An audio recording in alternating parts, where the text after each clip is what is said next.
ஜெகநாதன், ரொம்ப நன்றி. All the best நண்பர்களே. ஒரு அற்புதமான தருணம். இன்னைக்கு எனக்கு ஒரு வாய்ப்பு உங்களோட தகவல்களை பகிர்ந்து கொள்வதற்கான வாய்ப்பு. ஆர்சிஎம் பிசினஸினுடைய ஹிஸ்டரி என்னன்னு கேட்டா, 2000த்துல வந்து அவங்க ஒரு பொருள வச்சு ஸ்டார்ட் பண்ண கம்பெனி. ஒரு பியூசி, ஒரு டிப்போ. ஆனால் இன்றைக்கு ஒரு அசுர வளர்ச்சி அடைந்து, என் போன்றவர்கள் வந்து ஈஸியா வந்து எமரால்டு அடிக்க முடியும். சாதாரணமாக ஒரு கிராமத்தில பிறந்த நான், ஆர்சிஎம் பிசினஸ்னா என்னன்னு தெரிஞ்சுக்கிட்டு, அந்த பிசினஸ் வந்து நமக்கு அவசியமானதுன்னு புரிஞ்சுக்கிட்டு, அத வந்து புரிஞ்சுகிட்டு, அதுதான் முக்கியம். புரிஞ்சுகிட்டு, அதுல வந்து வேர்படிக்க முடியும். வேர்படிப்ப கிளியரா இருக்காண்ணா நான் பேசுறது? அண்ணா? சார் கேக்குது. கிளியரா கேக்குது. கிளியரா நீங்க கேக்குது. சரி. Clearance okay. அதனால அப்படிப்பட்ட ஒரு பிசினஸ்ல தான் நாம் இன்னைக்கு வந்து எல்லாரும் வந்து இணைஞ்சிருக்கிறோம். நான் வந்து 2009ல எனக்கு இந்த வாய்ப்பு கிடைச்சது. 2009ல ஜாயின் பண்ணி 8 கடைசியில 9 ஸ்டார்ட்டிங்ல நான் பிசினஸ் ஸ்டார்ட் பண்ணேன். 12 பன்னெண்டு 2008ல ஜாயின் பண்ணி 2009ல பிசினஸை ஸ்டார்ட் பண்ணி இன்னைக்கு பெரிய அளவில் இந்த பிஸ்னஸ் எடுத்துகிட்டு போயிருக்கிறோம். ஒரு 8 ஸ்டேட்டில் பிஸ்னஸை பில்டு பண்ணியிருக்கிறோம். என் பெயர் காமராஜ். தமிழ்நாட்டில் ஈரோடுங்கிற அந்த ஹோம் சிட்டி என்னுடைய சிட்டி. இங்கே வந்து கம்பெனியினுடைய டிப்போ 2 ஏக்கர் வந்து இடத்த வாங்கி அதில் கிட்டத்தட்ட ஒரு 1.5 ஏக்கரில் டிப்போவை கட்டி போட்டிருக்கிறாங்க. அந்த அளவுக்கு ஒரு பெரிய டிப்போ ஈரோட்டில் இருக்குது. தமிழ்நாட்டு முழுக்கத்துக்கும் இதுதான் டிப்போ. இங்கிருந்தா எல்லாமே வந்து வெளியே போகுது. எல்லா டிப்போக்களும் இதனுடைய சப்டிவிஷன்ஸ். மதுரை ஆனாலும், சென்னை ஆனாலும், மற்ற புது டிப்போக்கள் எதுவானாலும், ஈரோடு டிப்போனுடைய சப்டிவிஷன்ஸ் தான் அது எல்லாமே. போயிட்டு நம்ம சேல் டேக்ஸில் சப்டிவிஷன் பண்ணி தான் ஓப்பன் பண்ணுறோம்.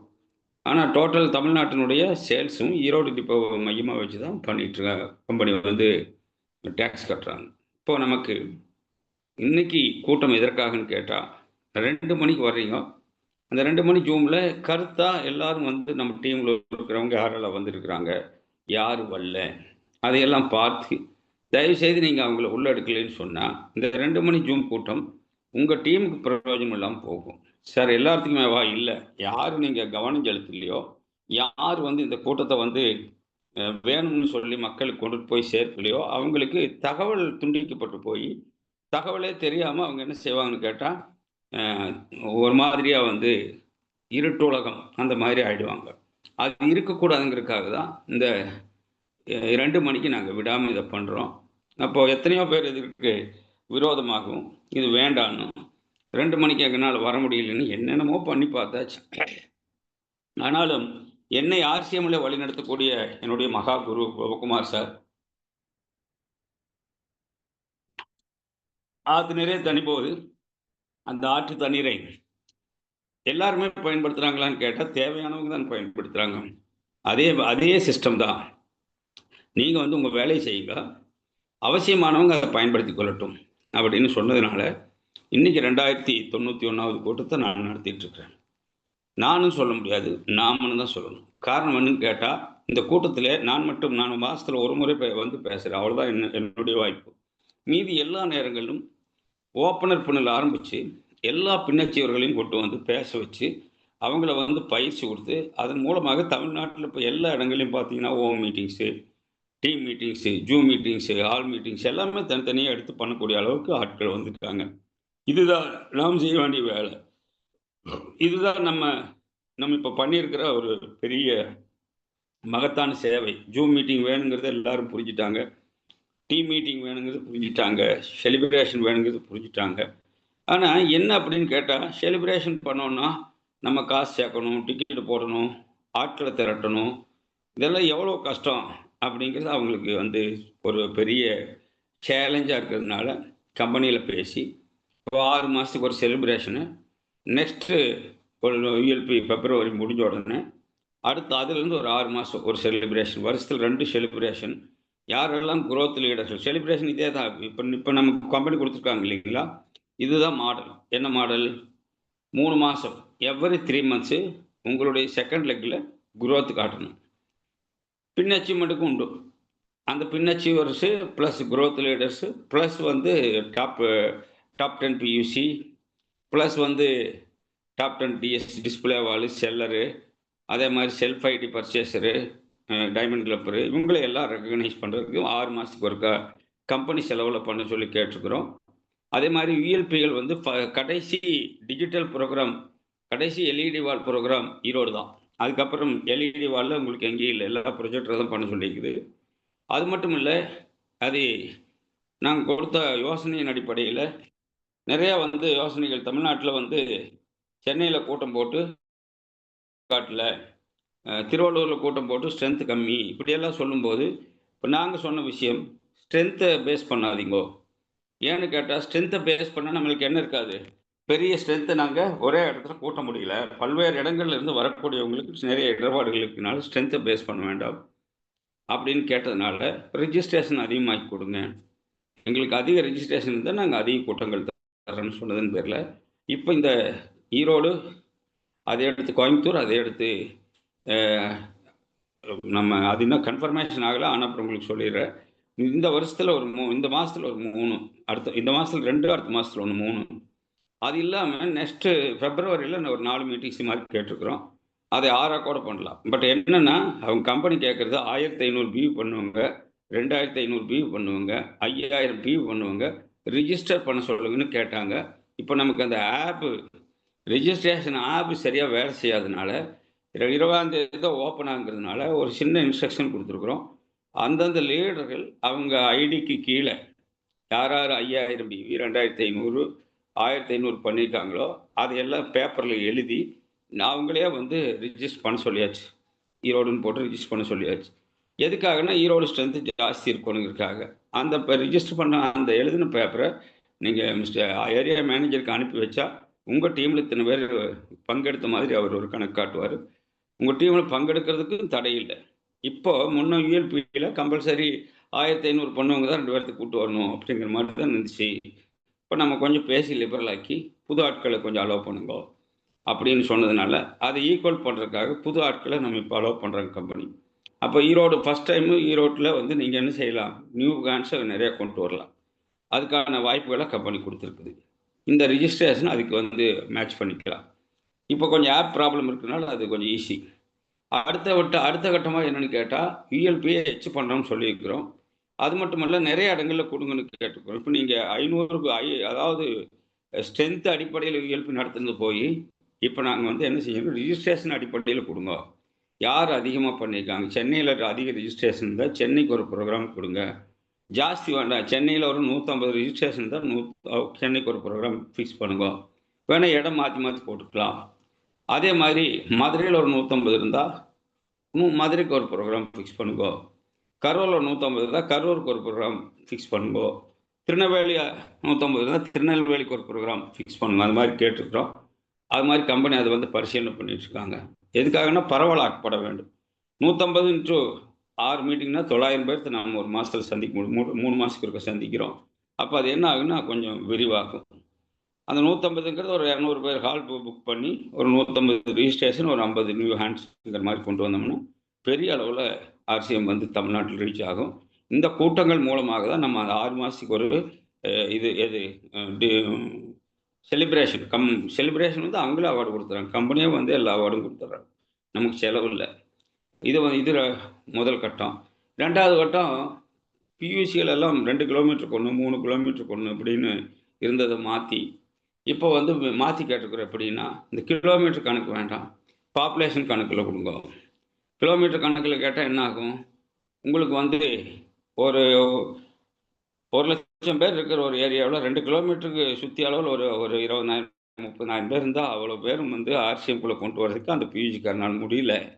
அதனால் நீங்கள் பாப்புலேஷன் அடிப்படையில் பக்கமாக கூட கொடுங்கன்னு கேட்டதுனால இப்போ பியூசி வச்சு நடத்துகிறவங்க ஒரு வேளை சேல்ஸ் கம்மியாக இருந்தால் பாப்புலேஷன் அடிப்படையில் 1.5 வேர்ல்டு கொடுத்துட்றாங்க.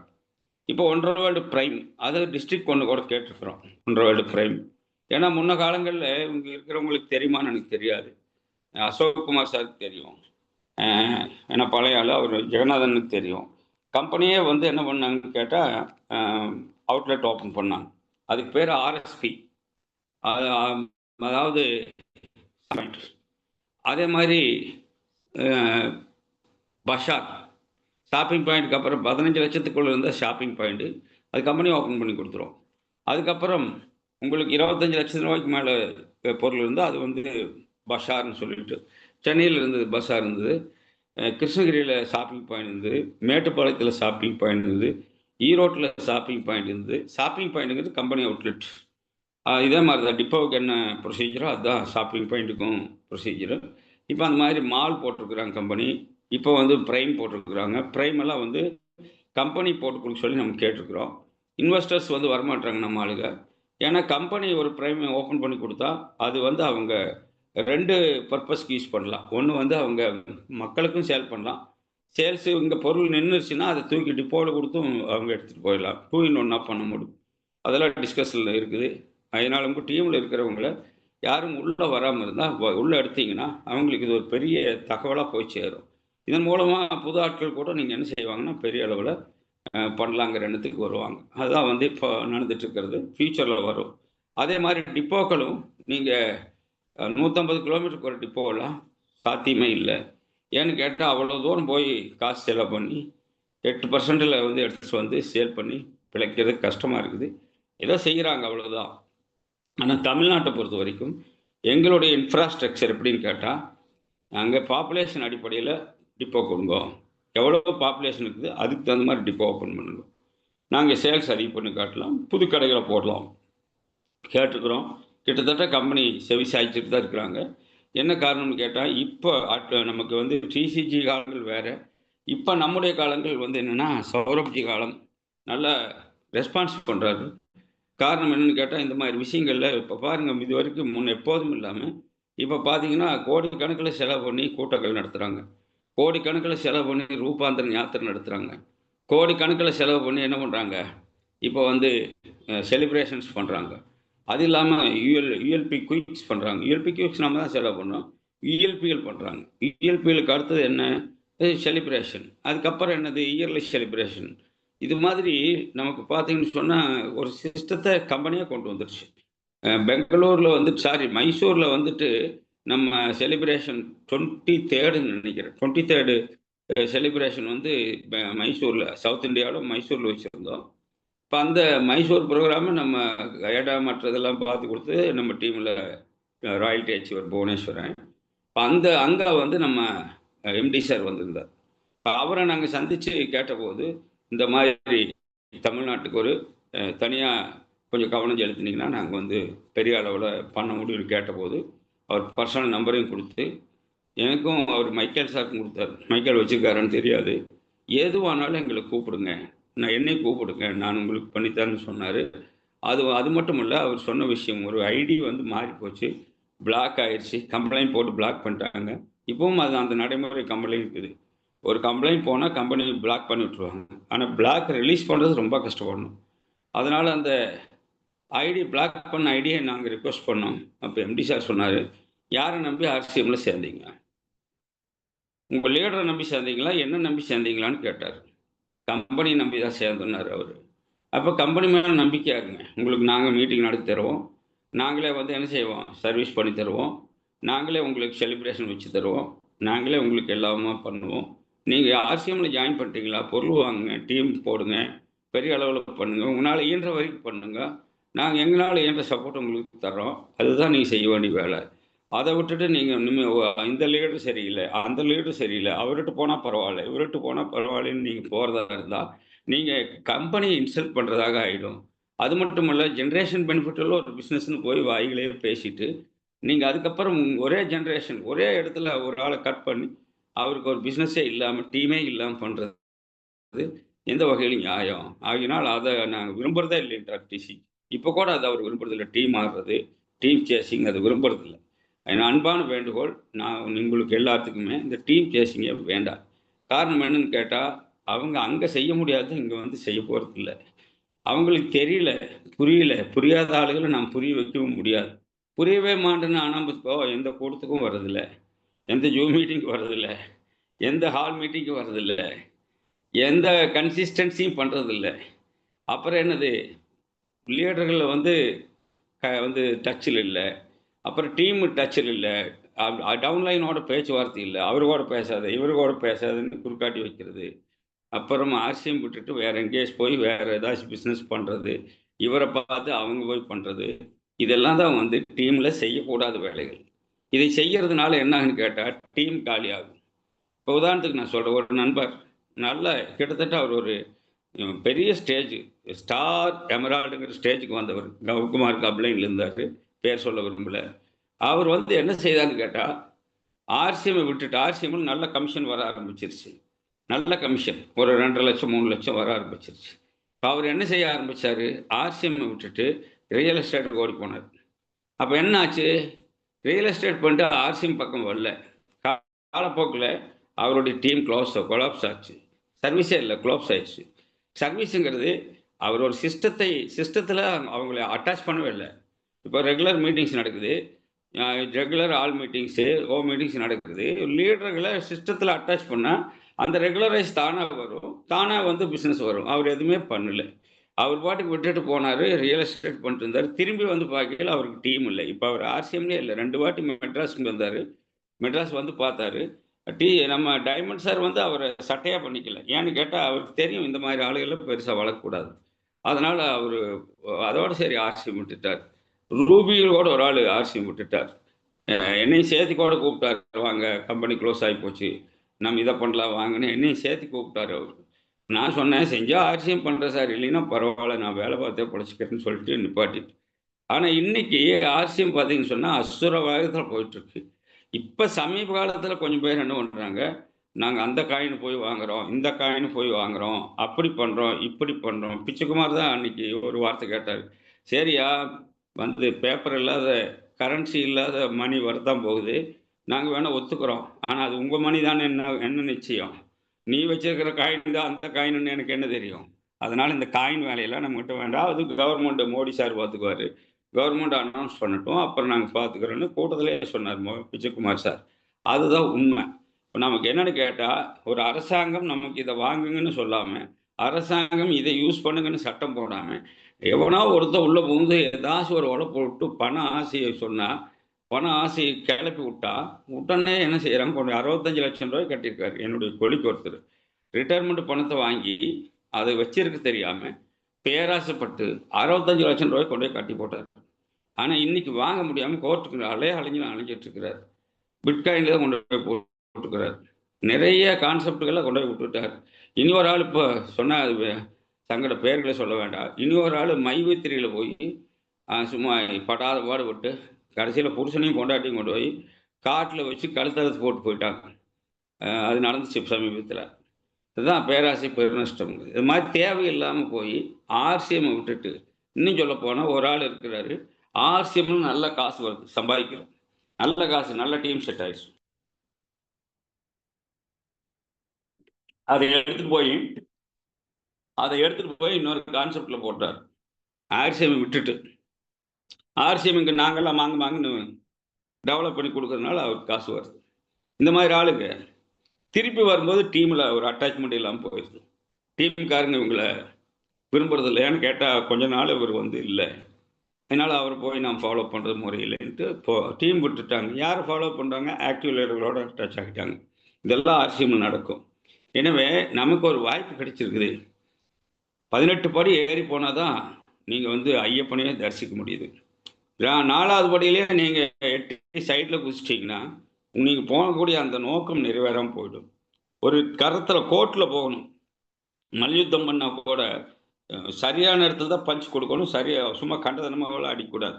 அதே மாதிரி ஓட்ட பந்தயம்னா கோடு போட்டால் அந்த கோட்டுக்குள்ளே தான் ஓடணும், கோட்டை தாண்டி ஓடினா வெளியில் இழுத்து விட்டுருவாங்க.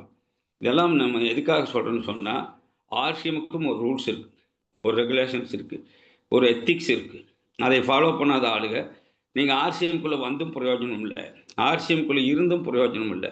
என்ன காரணம்னு கேட்டால், கொஞ்ச நாளைக்கு நீங்கள் பண்ணலாம், ரூபியே காணாமல் போயிட்டாங்க, ஸ்டார் எமரால்டே காணாமல் போயிட்டாங்க. நாம் எந்த அளவுக்கு இருக்கணும்? இப்பொழுது 3 மாதத்துக்கு ஒரு முறை சுரேந்திரபாபு சார் தமிழ்நாடு வந்து போகிறார். இப்பொழுதும் அவர் வந்து ஒவ்வொரு மாதத்தில் ஒரு முறை அவர் என்ன செய்கிறாரு, ஜூமில் சந்திக்கிறார். 3 மாதத்துக்கு ஒருக்கா தமிழ்நாடு வந்து போகிறார். அதோடு மட்டும் இல்லை, ஸ்பெஷலாக அவர் வந்து மீட்டிங்ஸ் போட்டு நமக்கு அழைப்பு விடுறார். எதுக்காக சொல்கிறேன்னா, இது இல்லாமல் அவர் நிறைய ஆர்சிஎம்ல நிகழ்வுகளை நடத்திக்கிட்டே இருக்கிறார். ஏன் அவர் பாட்டு தூங்கினா ஆகாதா? அது கிடையாது நம்ம செய்ய வேண்டிய வேலை. நெட்வொர்க் மார்க்கெட்டிங்கில் அடுத்த ஸ்டேஜ் அடுத்த ரெஸ்பான்சிபிலிட்டி, அடுத்த ஸ்டேஜ் அடுத்த ரெஸ்பான்சிபிலிட்டி, அதை நோக்கி போயிட்டு தான் இருக்க வேணும். நம்ம கூட 1000 பேர் இருக்கலாம், 50 பேர் இருக்கலாம், 20 பேர் கூட இருக்கலாம். எத்தனை பேர் இருக்கிறாங்கிறதெல்லாம் முக்கியம் இல்லை. நாம் இயங்குறோமா இல்லைன்னா படுத்து கிடக்கிறோமா? 1000 பேர் இருக்கிற ஒரு ஆள் டெட் பாடியாட்ட படுத்து கிடந்தாருன்னா அந்த 1000 பேர் இருந்தும் அவருக்கு பிரயோஜனம் இல்லை. ஒரு 20 பேர் இருக்கிற ஆள் இயங்கிட்டு இருந்தால் அந்த 20 40 ஆகும், 40 80 ஆகும். அந்த மாதிரி கூடுதல் வந்துட்டு இருக்கும். இதுதான் நமக்கு இப்போ கம்பெனி சொல்லி கொடுக்குற விஷயங்கள். அதனால கம்பெனியில் நிறைய சப்போர்ட்ஸ் இப்போ சேவா திவாஸ்ங்கிறது சாதாரணம் இல்லை சார். ஒரு பப்ளிக் சேவகர், ஒரு லேடிஸ் சைடில் மகளிர் சுயஉதவி குழு, அவங்கள போய் சந்தித்து அவங்களுடைய டேஸ்ட்டுக்கு நம்ம அவங்கள கொண்டுட்டு போய் நம்ம என்ன செய்யலாம்னு கேட்டால், அந்த பெண்களுக்கு இப்போ சுயஉதவி குழுக்களுக்கு லோன் கொடுக்குறாங்க. நான் இப்போ ஒரு புது தகவல் உங்களுக்கு சொல்கிறேன். நம்ம கூட்டத்தில் இருக்கிற அண்ணன் ஜெகநாதனும் கூட அதுதான் பண்ணியிருக்கிறாரு. ஒரு டிஸ்பிளேவால் கூட நீங்கள் உங்களுடைய பில்லிங்ஸு மற்றதெல்லாம் எடுத்துகிட்டு போய் கொடுத்து ஒரு உதயம் சர்டிஃபிகேட், எம்எஸ்எம்இ சர்டிஃபிகேட்டு பதிஞ்சு கொடுங்கன்னு சொன்னால் ஒரு ஆடிட்டர் உங்களுக்கு சர்டிஃபிகேட் போட்டு கொடுத்துருவார். ஆனால் அதை நீங்கள் கையில் வச்சுக்கிட்டா மகளிர் சுய குழுக்களே கூட சொல்கிறேன் நான், ஒரு டிஸ்பிளே வார்டு ஓப்பன் பண்ணி கூட அந்த குழு தலைவியின் பேரில் டிஸ்பிளே வார்டு ஓப்பன் பண்ணி எம்எஸ்எம்இ சர்டிஃபிகேட் பதிவு பண்ணி அதன் மூலமாக நீங்கள் பேங்க் அணுகுனா அவங்களுக்கு மானிய லோன் எல்லாம் ஈஸியாக பண்ண முடியும். ஏன்னா பேங்க்கில் மேனேஜர்ஸ் எல்லாம் என்ன சொல்கிறாங்கன்னா லோன் கொடுக்கறதுக்கு தயாராக இருக்கிறாங்க. ஃபோன் பண்ணி கேட்குறாங்க லோன் வேணுமான்னு. எதுக்காக சொல்கிறேன்னு சொன்னால், இந்த பயன்படுத்தி மகளிர் சுய குழுக்கள் சேவா திவாசில் தான் வருது. அது பெண்கள் முன்னேற்றம் என்னன்னு கேட்டால், அந்த பெண்களை போய் சந்தித்து அவங்களுக்கு ஒரு 1 லட்சம் ரூபா லோன் ஏற்பாடு பண்ணி 5 பேரோ 10 பேர் இருந்தால் தலைக்கு 10,000 ரூபாய்க்கு சரக்கை பிரித்து கொடுத்து சேல் பண்ண 12,000 கிடைக்கும். நீங்கள் இதை பண்ணுங்கள், 12,000 கிடைச்சா உங்கள் லோனுக்கு நீங்கள் ஒரு 1000 ரூபா கட்டலாம், 1000 ரூபா உங்கள் வீட்டுக்கு வச்சுக்கலாம். அப்படி சொல்லி கொடுத்து, பிவி சொல்லி கொடுத்து, டைமண்ட் கிளப் சொல்லி கொடுத்து, அந்த மாதிரி நீங்கள் போகும் பட்சத்தில் உங்கள் சேவா திவாஸ் அங்கே சக்ஸஸ் ஆகும். அதே மாதிரி படிச்சுட்டு வேலை இல்லாத இருக்கிற பசங்க, அவங்க மத்தியில் நீங்கள் ஆசியம் எடுத்துகிட்டு போய் அவங்களுக்கு வேலை வாய்ப்பை உருவாக்கி ஒரு 1.5 வருட போடுறக்கோ ப்ரைம் போடுறக்கோ அவங்களுக்கு லோன் கொடுக்குறாங்க. கவர்மெண்ட் மானியத்தோடு இப்போ ஸ்டேட்லேயும் சென்ட்ரல்லையும் நிறைய சுயதொழிலுக்கு மத்திய சர்க்கார் நிறைய சப்போர்ட் பண்ணுறாங்க. அதை நீங்கள் பயன்படுத்தினாதான் எனக்கே தெரியாது. பட் எனக்கு நான் இந்த ஐஆர்பியில் அட்வைசரி கமிட்டியில் இருக்கிறேன். அதனால் எனக்கு அடிக்கடி கூப்பிடுவார், சொல்லுவார், தகவல்கள் சொல்கிறார் மேனேஜர். அப்போ எனக்கு தெரியுது நிறைய விஷயங்கள் அரசாங்கம் சப்போர்ட் பண்ணுறாங்க. ஆனால் வாங்கிட்டு அதை பயன்படுத்துறதுக்கு ஆட்கள் இல்லாமல் இருக்காங்க. வேலை வாய்ப்பு வெளியில் படிச்சுட்டு வர்ற அத்தனை பேருக்கும் வேலை கிடையாது. அப்போ வேலை கிடைச்சவங்க ஓகே, காம்படிஷன் எழுதி போனவங்க ஓகே, போக முடியாமல் இருக்கிறவங்களுக்கு இந்த மாதிரி சுயதொழில் முனைவதற்கு வாய்ப்புகளை கம்பெனி தர்றாங்க, நீங்கள் எடுத்து பண்ணலாம். அதே மாதிரி உங்களுக்கு ரிட்டையர்டு எம்ப்ளாயீஸ் ரிட்டையர்ட் ஆகிட்டாங்க, அவங்க எந்த வேலையும் இல்லாமல் ஃபுல் டைமே பண்ணுறதுக்கு தயாராக கூட இருக்கிறாங்க. ஆனால் அவங்களுக்கு போய் நம்ம ரீச் ஆகுறதில்ல, சொல்லி கொடுக்குறதில்ல, அவங்கள தொடரதே கூட இல்லை. எப்படி நமக்கு வரும்? இது இல்லாமல் சங்கங்கள் பார்த்தீங்கன்னு சொன்னால், இப்போ நமக்கு யோகா குரூப் இருக்கிறாங்க. அதே மாதிரி பார்த்தீங்கன்னு சொன்னால் நமக்கு சமுதாய பணி செய்யக்கூடிய இயக்கங்கள் நிறையா இருக்கிறாங்க, மக்கள் பணி செய்யக்கூடிய இயக்கங்கள். அவங்களோட எல்லாம் ஆர்சிஎம்ஐ இணைச்சி, இதுதான் கம்பெனி இப்போ விரும்புகிற விஷயம். அவங்களோட எல்லாம் நம்ம போய் பார்த்து இணைச்சி நம்ம சிங்கிளாக பார்க்க வேண்டியதில்லை, கூட்டமாக எடுக்கலாம். அதுக்கான வேலைகளை நீங்கள் முடுக்கி விட்டால் மட்டும்தான் முடியும். ஒரு 9,300 சிலர் ஐடிகள் ரியாக்டிவ் ரெடியாக இருக்கு என்னுடைய பழைய டீம். இப்போ கம்பெனி கொடுத்துருக்கிற வாய்ப்பை பயன்படுத்தி அதையெல்லாம் தொடர்ந்து எடுத்தோம்னு சொன்னால் பெரிய அளவில் பிஸ்னஸ் போகும். அதில் பார்த்தீங்கன்னா வரிசையாக ஒரு 100 பேர்த்த நான் கான்டாக்ட் பண்ணி பேசினேன். ஆர்சிஎம் ரீஓப்பன் ஆனது எனக்கு தெரியலைங்க காமராஜ் அப்படின்றாங்க. ஆஹா, இந்த காரணம் அவங்களுக்கு ஆர்சிஎம் பொருட்கள் அவ்வளோ பிடிச்சிருக்கு. நிறைய பேர் எம்ஆர்பியில் ஆயில் வாங்கி சாப்பிட்ருக்குறாங்க. எங்கே கடை இருக்குன்னு தெரியல காமராஜுங்கிறாங்க. இந்த மாதிரி சித்தோட்டில் ஈரோட்டில் எல்லாம் இருக்குதுன்னு சொல்லி இப்போ அவங்க எல்லாம் மெதுவாக உள்ளே ரீஆக்டிவேட் ஆகிட்டு இருக்கிறாங்க. இப்போ ரீஆக்டிவேஷன் என்னன்னு கேட்டால், பழைய ஐடி, டெர்மினேட்டட் ஐடி இதெல்லாம் பாருங்கள். இப்போ டெர்மினேட்டட் ஐடி ஏன் டெர்மினேட் ஆகிருப்பாங்கன்னா, ஒரு டீமில் இருந்திருப்பாங்க, அவங்க பொருள் கொடுத்துருக்க மாட்டாங்க, ஃபாலோ பண்ணியிருக்க மாட்டாங்க, கன்சிஸ்டன்சி சொல்லி கொடுத்துருக்க மாட்டாங்க. அப்புறம் நீ வந்தாவா வராட்டி போன விட்டுட்டு கூட போயிருப்பாங்க. ஆனால் உங்கள் டீம்லேயே தான் இருப்பாங்க அவங்க. அவங்களையெல்லாம் பாருங்கள், ஒரு ஃபோன் பண்ணி ஏன் சார் உங்களுக்கு டெர்மினேட் ஆகிடுச்சு, என்ன மேட்ரு சார், எனக்கு இந்த மாதிரி பொருள் கிடைக்கலைங்க சார்னு யார் சொல்கிறாங்களோ அவங்கள மீண்டும் அதே இடத்துல ரியாக்டிவேட் பண்ண வேண்டாம். உங்கள் டீம்லேயே எங்கே இது வந்து டீம் மாறுறது கிடையாது. இது வந்து என்னென்னு கேட்டால் கொஞ்சம் பிடிங்கி நடுறது அவ்வளவுதான். இதை நீங்கள் என்ன செய்யலாம்னா உங்கள் டீமில் ஏன்னா டெர்மினேட் ஐடியை நீங்கள் என்ன வேணும்னு பண்ணலாம். எடுத்து உங்கள் டீம்லேயே ஆக்டிவ் மெம்பர்ஸ் இப்போ வந்திருப்பாங்க, அவங்களுக்கு எடுத்து கொடுங்க. அப்போ அவங்களுக்கு ஒரு ஐடி கொடுத்த மாதிரியும் இருக்கும். அதே சமயத்தில் டீமும் பார்த்தீங்கன்னா மறுபடியும் ரீமாடல் ஆகும். வேகமாக அவங்க வந்து ஆக்டிவ் ஆக ஆரம்பிப்பாங்க. நிறைய நெட்ஒர்க்கர்ஸ் கூட டெர்மினேட் ஆகியிருக்கிறாங்க நம்ம நம்ம சைட்லேயே. அது மாதிரி தருமபுரியில் ஒருத்தர் எனக்கு முந்தானத்துக்கு கூப்பிட்டாரு, சார் ஆர்சிஎம் பெரிய லெவலில் போயிட்டு இருக்க மாட்டேங்குது, நான் பார்க்குறேன் நிறைய இடங்கள்ல ஆர்சிஎம் இந்த நம்ம ரூபாந்தரன் யாத்திரை அந்த மேலே செஞ்சுருக்குது, இந்த கொடியை கட்டிக்கிட்டு வண்டியெல்லாம் போகிறத பார்த்துட்டு தான் கூப்பிட்டாரு. அப்போ நான் பார்க்குறேன் ஆர்சிஎம் மறுபடி பெரிய லெவலில் வந்துருச்சாட்டுருக்குது, எனக்கு பழைய ஐடியாவை ஆக்டிவேட் பண்ணி தர முடியுமான்னாரு. நான் கொடுங்க டீட்டெயில்ஸ். ஏன்னா 2009 ஐடி போட்டிருக்காரு. 2009, 2010, 2011 இந்த 3 வருஷம் ஐடி போட்டாலுங்க நம்ம என்ன செய்யணும், டாக்குமெண்ட்ஸ் அனுப்பணும். அவங்க டாக்குமெண்ட்ஸை வாங்கி அப்ளிகேஷன் ஃபில்அப் பண்ணி அதில் பிரிண்ட் அவுட் எடுக்கலாம். ரீஆக்டிவேட் பிரிண்ட் அவுட் எடுத்து அப்ளிகேஷன் ஃபில்அப் பண்ணி photo, ID proof, address proof எல்லாம் வச்சு பேங்க் ஸ்டேட்மெண்ட்டோட அனுப்பணும்னு சொன்னால் இம்மிடியேட்டாக ஆக்டிவேட்டர் ஒரு 2 நாள் 3 நாளில் ஆகிடுது. அதை நீங்கள் பண்ணலாம். உங்கள் 2009 ஜாயின் பண்ண பழைய ஆளுகளுக்கு சொல்கிறேன். இப்போ கூட நீங்கள் 2012க்கு அப்புறம் தான் சார் நான் ஜாயின் பண்ணேன், 14க்கு அப்புறம் தான் சார் ஜாயின் பண்ணேன், டெர்மினேட் ஆகிடுச்சுன்னா அவங்களுக்கு 1000 ரூபாய்க்கு பில் அடித்தாலே ரீஆக்டிவேஷன் ஆகிடும். அப்போ 1000 ரூபாய்க்கு பில் அடித்தா போதுமானது. இதுதான் நீங்கள் செய்ய வேண்டிய வேலை. அப்போ இதெல்லாம் டீமில் சொல்லிக் கொடுக்கணும். கொண்டுட்டு போய் நம்ம வந்து புதுசாக ஆளுகளை பார்த்து புதுசாக ஆளுகளை கொண்டாந்து சேர்த்து அவங்க எல்லாத்தையும் நம்ம வந்து ஒன்றும் இல்லாமல் பண்ணுறதை விட நம்ம என்ன செய்யலாம், இருக்கிற ஆளுகளே பாருங்கள். ஏற்கனவே பொருள் யூஸ் பண்ண ஆள், நம்ம பிளான் சொல்ல வேண்டிய அவசியம் இல்லை.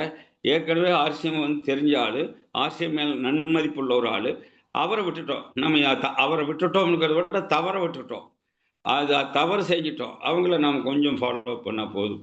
10 பேர் நம்மகிட்ட ஆக்டிவ் ஆள் இருக்காங்களா, 10 பேர்த்துக்கு 2 பேர்த்துக்கு பிரித்து கொடுங்க. ஒரு மாதத்துல 20 ரீஆக்டிவ் ஆகும். 12 20 ஆகும். இப்போ இந்த 10ஓட 30 ஐடி ஆச்சு உங்களுக்கு. அடுத்த மாதம் பாருங்க, அதே மாதிரி கால்குலேட் பண்ணி பாருங்க எத்தனை ரீஆக்டிவேஷன் வரும்னு பாருங்க. ஆக்டிவேட் ஆக விரும்பினா மட்டும் அதே இடத்துல பண்ணுங்க. இன்கேஸ் சார் அந்த இடத்துல நான் பண்ண விரும்பல, டெர்மினேட் ஆகிடுச்சு, ரீஆக்டிவேட் பண்ணாதீங்க. இன்னொரு 1000 ரூபாய்க்கு 2000 ரூபாய்க்கு பொருள் வாங்க சொல்லி ஆக்டிவ் சைடில் திருப்பி விடுங்க. என்ன ஆகுன்னு கேட்டால் டீம் நல்லா குரோத் ஆகும். உங்கள் குரோத்து தானே வரும். அது பவரில் இருந்தாலும் சரி, வீக்கரில் இருந்தாலும் சரி. உங்களுக்கு இப்போ உங்கள் கையில் யார் லீடர்கள் ஆக்டிவாக இருக்கிறாங்க, எல்லா நேரங்களிலும் உங்களுடைய ஃபோக்கஸு உங்கள் கையில் இருக்கிற ஆக்டிவ் லீடர் தான். ஏன்னா நம்ம ஓடாத குதிரை மேலே இப்போ யாராச்சும் பந்தயம் கட்டுவாங்களா சார்? ஓடாத குதிரை மேலே யாருமே பந்தயம் கட்ட மாட்டாங்க. நம்ம ஓடுற குதிரை மேலே தான் பந்தயம் கட்டணும். அது மாதிரி நம்ம கையில் யார் இருக்கிறா, நம்மக்கிட்ட யார் ஆக்டிவாக இருக்கிறா, அவர் எந்த பின்னுங்கிறதெல்லாம் பார்க்காதீங்க. பின்ன பார்த்தெல்லாம் நீங்கள் வேலை கொடுக்காதீங்க. ரெஸ்பான்சிபிலிட்டி தான் வந்து லீடர்ஷிப். ரெஸ்பான்சிபிலிட்டினா என்ன சார்? எந்த வேலையை கொடுத்தாலும் சிறப்பாக செய்யக்கூடிய நபராக இருக்கணும். எந்த வேலையை கொடுத்தாலும் தன்னுடைய வேலையை எடுத்து ஒரு ரெஸ்பான்ஸ் எடுக்கணும். எந்த வேலையை எடுத்தாலும் ஆர்சிஎம் என்னுடைய ஆர்சிஎம்னு சொல்லி வரணும். என்னை கூப்பிட்டா தான் வருவேன், நான் கூப்பிடாமல் போக மாட்டேன். என்னை அழைக்கணும். இப்போ நான் உதாரணத்துக்கு சொல்கிறேன், ஈரோட்டில் 22ஆம் தேதி யூஎல்பி. நான் போய் அழைக்கணுமா? என்னுடைய கம்பெனியா, என்னுடைய கூட்டமா, நான் நடத்துறது இல்லை, கம்பெனி கொடுத்துருக்கிற வாய்ப்பு. அப்போ என்ன செய்யணும், என்னுடைய கம்பெனி கூட்டம் நடத்துது, நான் வந்து என் டீமை கொண்டுட்டு போய் அங்கே நான் வந்து பெருசாக்குவேன். இல்லைன்னா நான் இருந்தாலும் சரி, நான் நல்லா கிருஷ்ணகிரிக்கு போகும்போது அப்போ வேறு டீம் தான் பெருசாக வளர்ந்துட்டு இருந்தாங்க. அந்த நம்ம நெய்வேலி டீம் வந்து பெருசாக இருந்தாங்க. அங்கே டெக்னிக்கல் அச்சீவரெல்லாம் அங்கே இருந்தாங்க. நானெல்லாம் 70,000 பிவியில் இருந்தப்போ. அப்போது நம்ம கிருஷ்ணகிரியில் மீட்டிங் போட்ட போது சுதந்திரவாட் சார் அப்போ சப்ளையர் பண்ணில் இருந்தார். சுதந்திரவாட் சார் மீட்டிங்க்கு போகிறதுக்காக நான் வந்து என்னை கூப்பிட்டுருந்தார். சுதந்திரவாட் சார் எனக்கு மெசேஜ் அனுப்பியிருந்தார். சரி நம்ம போகலாமா வேண்டாமான்னு தடுமாறும் போது நான் வந்து ஒரு சப்ளையர் பண்ண அச்சீவர் கூப்பிட்றாரு, நம்ம போகலாம் அப்படின்ட்டு போயிட்டேன். அங்கே போகும்போது எனக்கு தெரிஞ்ச ஒரே நண்பர் தான். அந்த ஒரு நண்பர் வந்திருந்தார். அவரையும் சேர்த்து கூட்டிகிட்டு போனேன். பஸ் ஸ்டாண்டில் போய் இதோ அறிமுகம். அது வரைக்கும் எனக்கு ஒருத்தரையும் தெரியாது. பஸ் ஸ்டாண்டில் போய் அறிமுகம், அவர் கூட்டிகிட்டு போயிட்டார். போய் உட்கார வச்சு பார்த்தா அவர் என்னை விட வேகமாயிட்டார். அப்புறம் பார்த்தா அங்கே ஷாப்பிங் பாயிண்ட்டு, பியூசிகள் நிறைய ஓப்பன் ஆக ஆரம்பிச்சு ஒரு ஆள் மூலமாக. இதுதான் வந்து நெட்ஒர்க்கில் வந்து நடக்கிற விஷயம். நீங்கள் யூஎல்பியே கம்பெனி நடத்துது, நீங்கள் ஆள் இருந்தாலும் இல்லாட்டி நீங்கள் வர்ற வழியில் கூட ஒரு ஆள் உங்களுக்கு செட் ஆகலாம். பஸ் ஸ்டாண்ட்லேருந்து வரக்கூடிய ஆட்டோக்கார் உங்களுக்கு கிடைக்கலாம். இல்லைன்னா நீங்கள் சந்திச்சுட்டு போய் ஹோட்டலில் சாப்பிட போகிற இடத்துல ஒரு ஃப்ரெண்டு உங்களுக்கு கூட இருக்கலாம். இல்லைன்னா ஒரு ஹோட்டல் சிப்பந்தி கூட படித்த ஆளாக இருப்பான், ஆனால் சிப்பந்தியாக வேலை பார்ப்பான். அந்த ஆள் கூட உங்களுக்கு சப்போர்ட்டாக உங்களோட கூட இணைஞ்சு வேலை பார்க்க முடியும். எத்தனையோ மாற்றங்கள் நடக்கும். அதற்கு கம்பெனி கொடுக்குற வாய்ப்பை நம்ம பயன்படுத்தணும். என்னை யாரும் கூப்பிடலையே சார், என்னை யாரும் சட்டம் பண்ணிக்கலையே. யாருங்க சட்டம் பண்ணுவா? நம்ம தாங்க போய் கம்பெனி மீட்டிங் சார், நம்ம தான் அதை போய் உரிமை எடுத்து பண்ணிக்க வேணும். ஏன்னு கேட்டால், இப்போ நான் உதாரணத்துக்கு சொல்கிறேன். நான் ஒரு கல்யாணத்தில் அவர் வந்து பத்திரிக்கை எனக்கு வைக்க மறந்துட்டாரு. பட் நான் என்ன செய்தேன், அவர் என்னுடைய நல்ல நண்பர், நல்ல அதாவது ஆத்மாந்தமான நண்பர். நான் அதாவது ஒரே டேஸ்ட்னு வைங்களேன். நான் பேசுனா அந்த பேச்சுக்கு அவர் வந்து மறுபேச்சு பேச மாட்டார். காமராஜ் சொன்னால் கரெக்டாக இருக்கும். அந்த மாதிரி வந்து என்னைய சாரி காமராஜ் சொன்னால் கரெக்டாக இருக்கும். அப்படி நம்பக்கூடிய ஒரு நபர். அந்த கல்யாணத்தில் வந்து நடத்திட்டு இருக்காரு, அவர் பையன் கல்யாணம். பத்திரிக்கை வைக்க மறந்துட்டாரு. பட் எனக்கு தகவல் தெரிஞ்சிச்சு. நான் கிளம்பி கார் எடுத்துகிட்டு கல்யாணம் வீட்டுக்கு போயிட்டேன். போயிட்ட உடனே நான் வெளியில் கார் நிறுத்துறதா அவர் கவனிச்சு பார்த்தார். அங்கே என்ட்ரன்ஸ்லேருந்து திட்டுன்னு ஒட்டியாந்தார். எல்லா கூட்டமே அவரை பார்த்தாங்க. வந்து என்னை கட்டி பிடிச்சிட்டார். காமராஜ், நான் உங்களுக்கு பத்திரிக்கை கொடுக்க மறந்துட்டேன், ஆனால் நீங்கள் என்னை மறக்கலையே அப்படின்னு சொல்லிட்டு ரொம்ப கண்ணீரை விட்டார் அவர். நான் சொன்னேன், இது என்ன உங்கள் வீட்டு கல்யாணமா? என் வீட்டு கல்யாணம், எனக்கு யார் பத்திரிக்கை கொடுக்கணும்? இதுதான் வந்து நான் பாராட்ட வேண்டிய உரிமை. ஆர்சிஎம் கம்பெனி நம்ம வீட்டு கம்பெனி, நம்ம கம்பெனி சார். அது நமக்கு யார் சார் பத்திரிக்கை கொடுக்கணும்? நம்ம தான் போகணும், நம்ம தான் ரிஸ்க் எடுக்கணும், நம்ம தான் போய் ஆட்களை தேடணும். ஒரு ஆள் கிடைச்சா போகுது உங்களுக்கு. ஒரே ஒரு நபர் தான் மனோஜ்குமார். இன்னைக்கு ஒரிசாவில் 6 ஸ்டேட்டு கொண்டு போயிட்டார் பிஸ்னஸ். அது மாதிரி ஒரு இடத்துல ஒரு நபர் தான். ஏவி முருகன் ஒரு ஆள் தான் எனக்கு வத்தலை கொண்டல. அங்கே பார்த்து இன்னைக்கு பெரிய டீம். ஏவி முருகனுக்கு கீழே எனக்கு வந்து இதில் தேனியில் வந்து ஒரே ஒரு செந்தில் உசலம்பட்டியில் இன்னைக்கு எவ்வளோ பெரிய டீம். ஒரு நபர் தான். ஒரு நபர் கிடைச்சா போதும் உங்களுக்கு. அவர் மூலமாக உங்களால் டீம் பில்டு பண்ண முடியும். ஆர்சிஎம் அவ்வளோ பெரிய பாருங்கள். நிறைய கம்பெனிகள் வந்து பணத்தாசை காட்டி, பொருளாசை காட்டி, அப்புறம் போய் பாதியில் விட்டுட்டு போய், அப்புறம் அந்த பணத்தை, அந்த பொருளை வச்சுக்கிட்டு அந்த இழந்த பணத்தை தேடுறதுக்காக ஓயாமல் ஓடி எத்தனை கஷ்டம். ஒரு ஆளை காட்டுங்க ஆர்சிஎம்ல, இந்த மாதிரி நான் பணத்தை இழந்துட்டேன், இந்த மாதிரி எனக்கு வந்து நஷ்டமாகி போச்சு, கஷ்டமாக இருக்குது. ஆர்சிஎம்ல வந்து நான் முதல் போட்டு நட்டமாயிடுச்சு, ஒரு ஆளை காட்டுங்க. கிடையாது. இப்போ வந்து ஒரு முந்தானத்து ஒரு நண்பர் எனக்கு கூப்பிட்டு பேசினார். சார் 7 லட்சம் ரூபா கட்ட சொல்கிறாங்க பியூஷ் எடுக்கிறதுக்கு, 4500 பொருள் வந்துருச்சு, 7 லட்சம் இல்லாத கடை கொடுக்க முடியாங்கிறாங்க. நான் என்ன செய்யுங்க? உங்களுக்கு இன்னொரு ஆப்ஷன் இருக்குது. என்ன ஆப்ஷன்? டிஸ்பிளே வால்ங்கிற ஒரு ஆப்ஷன் இருக்குது. நீங்கள் ஒரு இடத்துல ஒரு 1 லட்சம் ரூபாய்க்கு டிஸ்பிளே வால் போடுங்க. ஒரே ஆள் போட வேண்டாம், தலைக்கு 10,000 10 பேர் சேர்த்து போட வைங்க. டாப் ஐடி, அது கீழே ஒரு 9 ஐடி. இவங்க யார் வேணாலும் பில் அடிக்கலாம், யார் வேணாலும் டீம் சேர்த்தலாம் டிஸ்பிளே வாலில். சார் அதர் டீம் வந்துட்டா, நீங்கள் உங்கள் பியூசிலேருந்து தான் பொருள் கொடுக்குறீங்க. அதர் டீம்கார் வந்துட்டு நீங்கள் என்ன செய்யலாம்? இங்கேருந்து பில் அடிச்சு விட்டு எந்த பொருள் எடுத்துகிட்டு போனாங்களோ அதை கொண்டு மறுபடியும் போட்டுடலாம். நீங்கள் வேலை முடிஞ்சதில்லை. ஏன் செய்யக்கூடாது? அந்த மாதிரி பண்ணுங்க. 1 லட்சம் 2 லட்சம் சின்ன சின்ன இடங்கள்ல போடுங்க. எங்கேருந்து உங்களுக்கு பியூ வருதுன்னு பாருங்கள். உங்களுக்கு பியூ வர்ற இடமெல்லாம் எங்கேருந்து, எங்கே உங்களுக்கு கடை இருக்குதோ, எங்கே உங்களுக்கு டிஸ்பிளே வால் இருக்குதோ, அங்கிருந்து தான் பிவி வரும். நல்லா கால்குலேட் பண்ணி பாருங்க. உங்களுடைய டீமை கால்குலேட் பண்ணி பாருங்க. அங்கிருந்தா பிவி வரும். அப்போ உங்களுக்கு வந்து அவுட்லெட் இல்லாத இடத்துல இருந்து பிவி வரவே வராது. ஒரு ஆள் நான் காரில் கொண்டு போய் கொடுத்துக்கிறேன், நான் வந்து வீடு வீடாக கொண்டு போய் கொடுத்துட்றேன், நானே கொண்டாந்து கொடுக்குறேன் அப்படியெல்லாம் சொல்லி என்னை வந்து மட்டுப்படுத்தினார். நான் இன்னைக்கு கூடவே கூப்பிட்டு போனார். நான் போய் பேசும்போது நான் சொன்னேன், இங்கே நீங்கள் என்ன செய்ய, நான் எங்கே போனாலும் அதுதான் சொல்லுவேன், இந்த இடத்துல உங்களுக்கு பொருள் கிடைக்காம போனால் டீம் இருக்காது சார், கொஞ்ச நாளில் நீங்கள்லாம் டெர்மினேட் ஆகிடுவீங்கன்னு சொன்னேன். இவர் கூட வந்தவர், அப்படி சொல்லாதீங்க, என்னோட கார் இருக்குதுல்ல, நீங்கள் என்ன இப்படி சொல்லிட்டு இருக்கிறீங்க, அப்படி சொல்லாதீங்க, என்னோட காரில் கொண்டாந்து நான் கொடுத்துருவேன், எவ்வளோ நாளைக்கு கொடுக்க முடியும் காரில் கொண்டு போய், பொருள் இருக்குது, ஒரு டிஸ்பிளே வால் நம்ம ஐடி நம்பர் கொடுத்துட்டா டிப்போவிலே கூட போய் எடுத்துகிட்டு போட்டு அவர். இப்போ நம்ம என்ன செய்யலாம்? அவருக்கு டிஸ்பிளே வால் ஏற்றி விடலாம், டீமை வளர்க்கலாம். அவங்க அந்த 8% கூட வந்து தூரமாக இருக்கும்போது அவங்க அதை கூட அனுபவிச்சு போட்டு விட்டுறலாம். ஏன்னா அவங்க வாடகைக்கு இடம் பிடிச்சி போடணும், ஒரு 4000 5000 இடம் பிடிக்கணும், சேல் ஆகி போகட்டும். அந்த மாதிரி சொன்னால் அவர் சொல்கிறாரு, இந்த கடை போடுற வேலையே வேண்டாங்க, போட்டவனெல்லாம் நட்டமாயிட்டாங்க, அதனால் கடை போடுற வேலையே வேண்டானார். இப்போ நான் முடிவு பண்ணேன், இது வந்து இந்த பயிர் என்ன ஆகாது, இந்த பயிர் மரமாகாது. ஏன்னு கேட்டால் எந்த ஒரு லீடர் தன்னுடைய டீமில் நிறைய அவுட்லெட் இருக்கணும்னு ஆசைப்படுறாங்களோ அந்த லீடருக்கு கீழே தான் பிஸ்னஸ் வரும். எந்த ஒரு லீடர் தன்னுடைய டீமில் பொருள் வந்து அவன் பெரிய அளவில் வந்து கிடைக்கிற இடங்களை உருவாக்குறாரோ அவர்னால தான் பின்ன மாற்றி அடிக்க முடியும். காரணம், அவுட்லெட்ஸ் இல்லாமல் ஆர்சிஎம் பிஸ்னஸில் பிவிங்கிறது வரும். ஜனங்களை பொருள் வாங்க வைக்காமல் பிவிங்கிறது வரும். உதாரணத்துக்கு நான் சொல்கிறேன், இப்போ நமக்கு என்னை ஆர்சிஎம்குள்ளே கொண்டு வந்த மிஸ்டர் ரத்தனசாமி, நம்ம அசோக் குமார் சாரு, நம்ம ஜெகநாதன், அதே மாதிரி ஸ்ரீநாதன் வந்துங்க களப்பணியாளர்.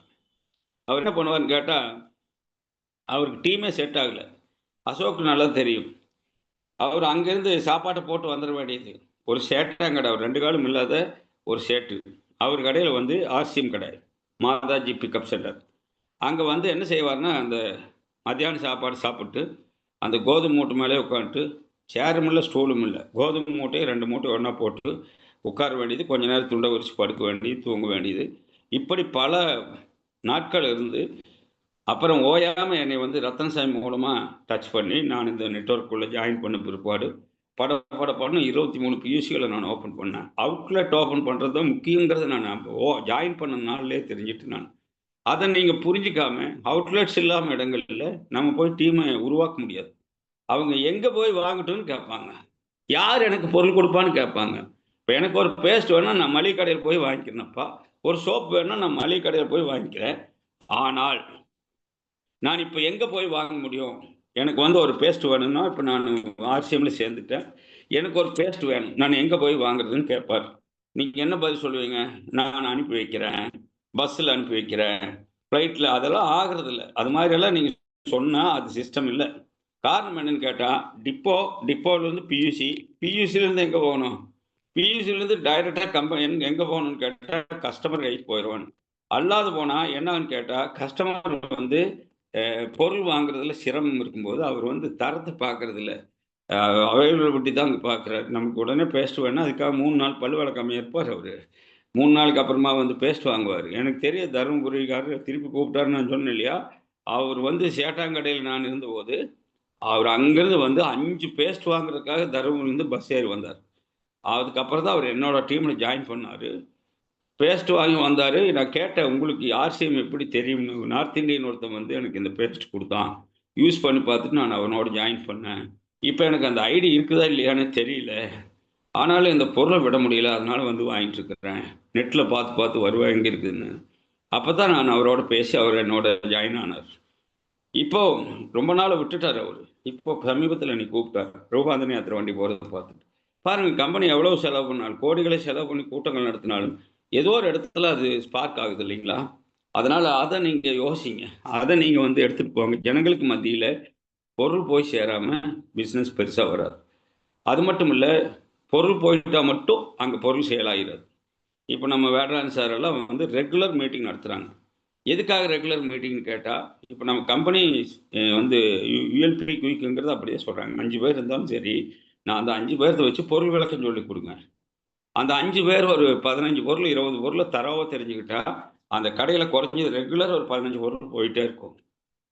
அதுதான் நம்ம செய்ய வேண்டிய வேலை. பொருள் விளக்கம் கொடுத்துட்டே இருக்கும். ஒருவேளை உங்களால் பொருள் விளக்கம் கொடுக்க முடியும் போது 2 மணி ஜூமில் ஜாயின் பண்ண வைங்க. இல்லைன்னா வாரம் ஒரு மீட்டிங், என்கிட்ட வந்து ஒரு அன்லிமிட்டெட் ஜூம் இருக்குது, வாரம் ஒரு கூட்டம் நாங்கள் நடத்துகிறோம் சார், எங்களுக்கு ஒரு 2 மணி நேரம் கொடுங்கன்னு கேட்டால் நான் கொடுக்குறேன். அப்படி ஒரு ஜூம்லையாவது இணைங்க, பொருள் விளக்கம் போயிட்டே இருக்கும்.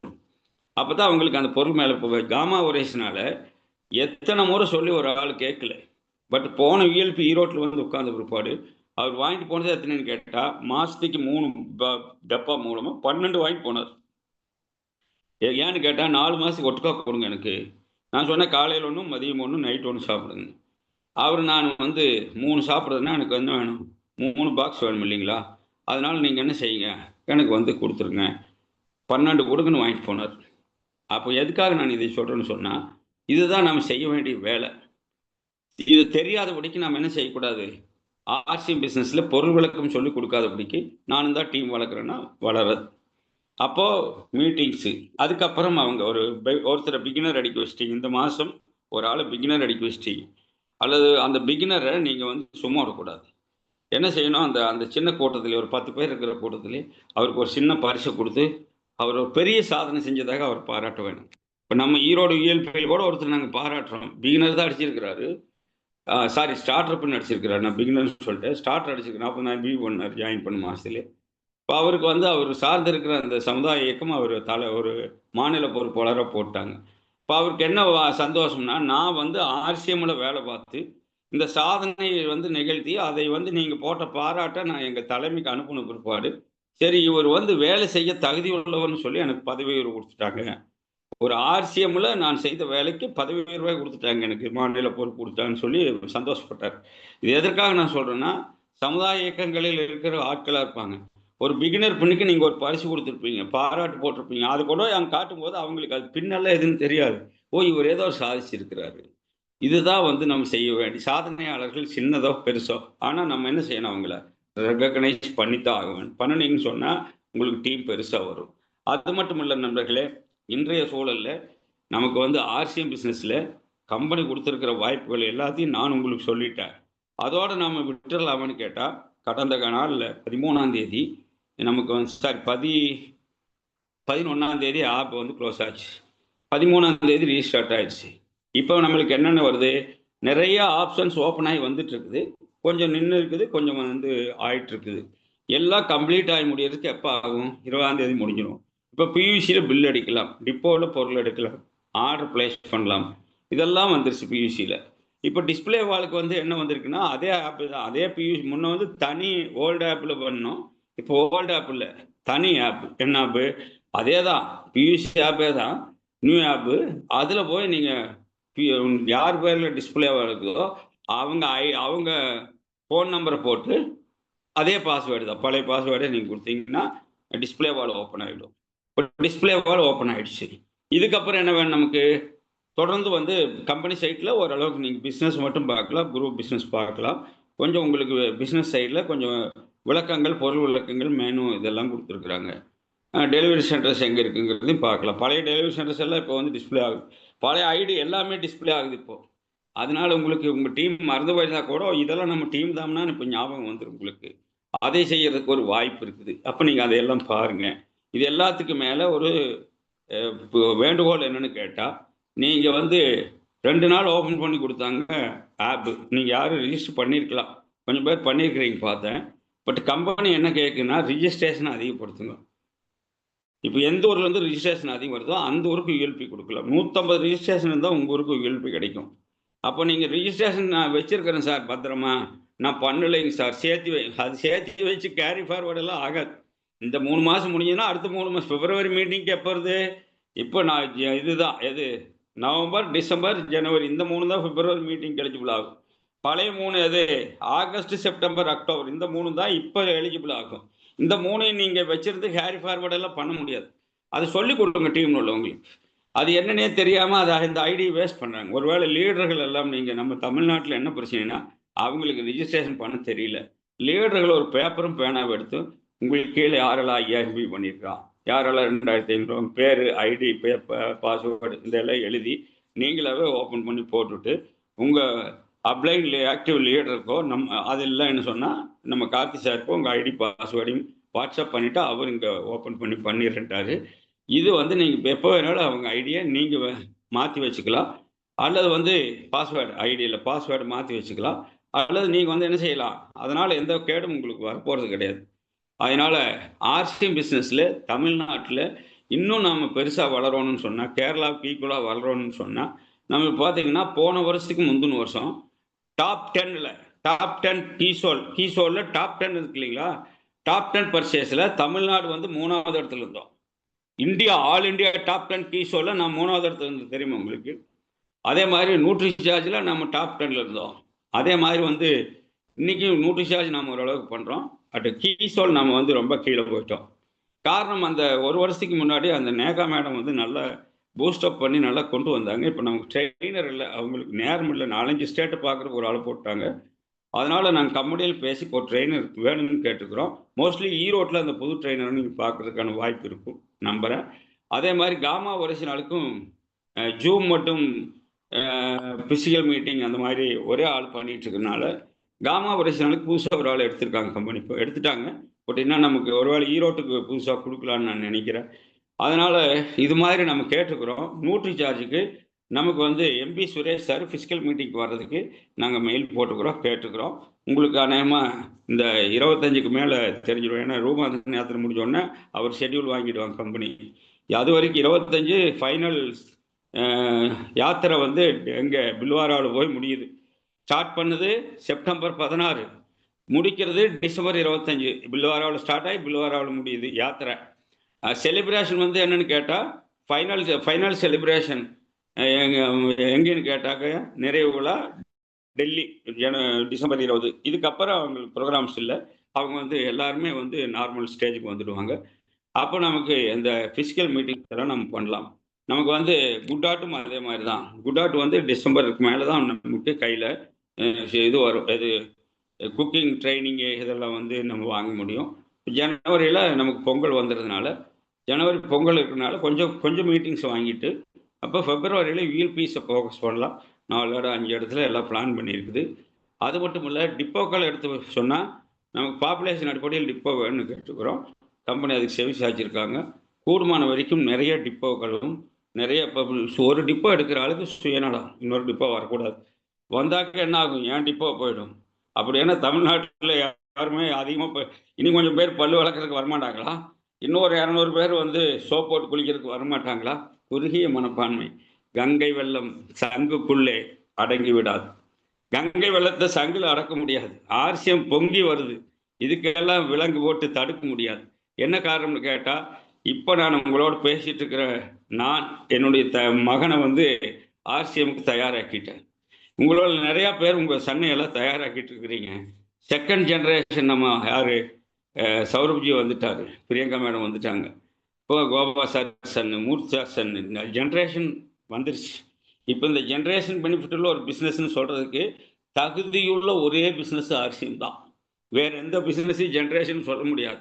ஏன்னு கேட்டால் நிறையா பூட்டிட்டு போயிட்டான், நிறையா மூடிட்டு போயிட்டான், நிறையா வந்து என்ன பண்ணிட்டான், ஏமாற்றிட்டு போயிட்டான், நிறையா பணத்தை சுருட்டிட்டு போயிட்டான். இப்போ நிறையா வந்து என்னது, அநேக வேதனைகளால் தங்களை உருவ குத்தி கொண்டிருக்கிறார்கள். படாத பாடு படுறாங்க. பட் காகித பூக்கள் அதெல்லாம். சில காகித பூக்கள் அன்னை சிமிட்டும், ஆனால் அதில் மனம் இல்லை. அது வந்து என்ன இல்லை, நிறந்தா இருக்குது, மங்கி போகும்.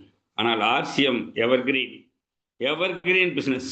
காமராஜ் இல்லைனாலும் ஆர்சிஎம் நடக்கும், யார் இல்லைனாலும் ஆர்சிஎம் நடக்கும். ஒரு ஆள் சொன்னார், நான் மட்டும் தமிழ்நாட்டில் நான் இல்லைனா ஆர்சிஎம் இருக்காதுன்னார்.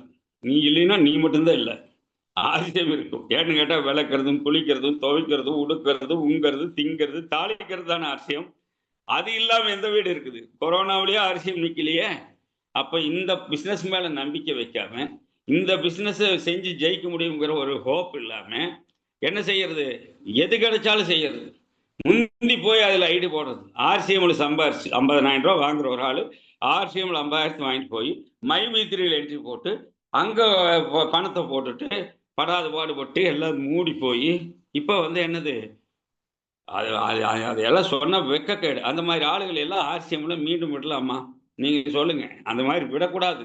நீங்களே புரிஞ்சு என்ன செய்யணும், அப்படி ஆட்களோட சேரக்கூடாது. சேரிடம் வந்து தெரிந்து சேர்ந்து இருக்கு. யார் கூட சேரணுமோ அவங்களோட தான் சேரணும். காரணம், இப்போ நான் கொஞ்சம் ஸ்ட்ரிக்டாக சொன்னால் அவர் வந்து எல்லாத்தையும் ஸ்ட்ரிக்ட் பண்ணுறார். நான் ஒன்றும் ஸ்ட்ரிக்டாவெல்லாம் சொல்ல, உண்மை சொல்லிட்டு இருக்கிறோம். என்ன உண்மை? நீங்கள் தப்பான பிஸ்னஸ் பண்ணி பாதை தவறிய கால்கள் விரும்பியும் ஊர் சென்று சேர்வதில்லை. நீங்கள் வந்து ரூட்டு மாறிட்டீங்கன்னா நீங்கள் சரியான இடத்துக்கு போய் சேர முடியாது. டைரக்ஷன் மாறிட்டீங்க. உதயத்தை காண மேற்கு நோக்கி ஒவ்வொரு நாளும் இயங்குகிறேன். உதயத்தை பார்க்கறதுக்கு மேக்கையா போய் பார்க்க முடியாது, கிழக்கு தான் உதிக்கும். மேற்க போய் நான் உதயத்தை பார்க்குறேன்னு போகிற ஆளுகள்லாம் உதயத்தை பார்க்க முடியாது. பணத்தை சம்பாதிக்கிறது பெரிய மட்டும், ஆர்சிஎம்ல சம்பாதிக்க முடியாது. பணம் எப்படி? எனக்கு உடனே பணம் வராதுன்னு ஒரு ஆள் பிரசங்கம் பண்ணிருக்கார். உடனே வராமல் எங்கே போயிடும்? நான் விற்கிற பொருள் தெரியுமா உங்களுக்கு? நான் காமா வரைக்கும் நான் வித்துட்டு இருக்கிறேன். ஒரு நாளைக்கு 2 பீஸ் 3 பீஸ் 5 பீஸ் கூட வித்துறேன். 200 ரூபா கிடைக்குது ஒரு பீஸுக்கு. 5 பீஸ் விற்றா 1000 ரூபாய் ஆச்சு. பெட்ரோல் அழகாக பெட்ரோல் அடிக்கிறேன், கேஸ் அடிக்கிறேன். ஏன் சார், நான் விற்றாக்க அந்த பொருள் விற்காதா? எனக்கு கற்றுக்கிட்டு விற்கிறேன், அவ்வளோதான். எனக்கு பொருள் விற்க தெரியுது, நான் விற்கிறேன். அப்போ ஆர்சிஎம்ல உடனடி வருமானத்துக்கு விற்க வேண்டியதுதான். விற்றா உடனே காசு கிடைக்கும். 1,00,000 ரூபாய்க்கு விற்றா 30,000 ரூபாய் கிடைக்கும். அப்போ ₹1,00,000 விற்றா என்ன? அதான் பொருள் கம்பெனி கொடுத்துருக்குது, வாய்ப்பே கொடுத்துருக்குதே. அப்போ எடுத்துகிட்டு போய் விற்கணும்ல. இல்லை சார், நான் ஒரு ₹10,000 கட்டினேன், எனக்கு ₹1,00,00,000 வருமா அப்படின்னு கேட்டால் லாட்டரி சீட் தான் வாங்கணும். வேற வழி கிடையாது. உழைப்பா நான் என்னங்கிற ₹1 உழைப்பால் கிடைக்காத ₹1 கூட நம்மளுக்கு வேண்டாம். ஒரு ஒரு ஒரு 6 மாசத்துக்கு முன்னாடி ஒரு நண்பர் என்னை கூப்பிட்டார். காமராஜ், நீங்க பிட்காயினுக்கு வரமாட்டேட்டீங்க. ஆமா, இப்பவும் வரமாட்டேன். ஆனா நான் இப்ப எவ்வளவு வச்சிருக்கேன் தெரியுமா? எவ்வளவு சார் வச்சிருக்கிறீங்க? நான் ஒரு ₹3,00,00,000 ஆட்டம் நான் சேர்த்திட்டேன். அப்ப நான் சொன்னேன், எனக்கு கொஞ்சம் கூட ஆதங்கம் இல்ல நண்பா.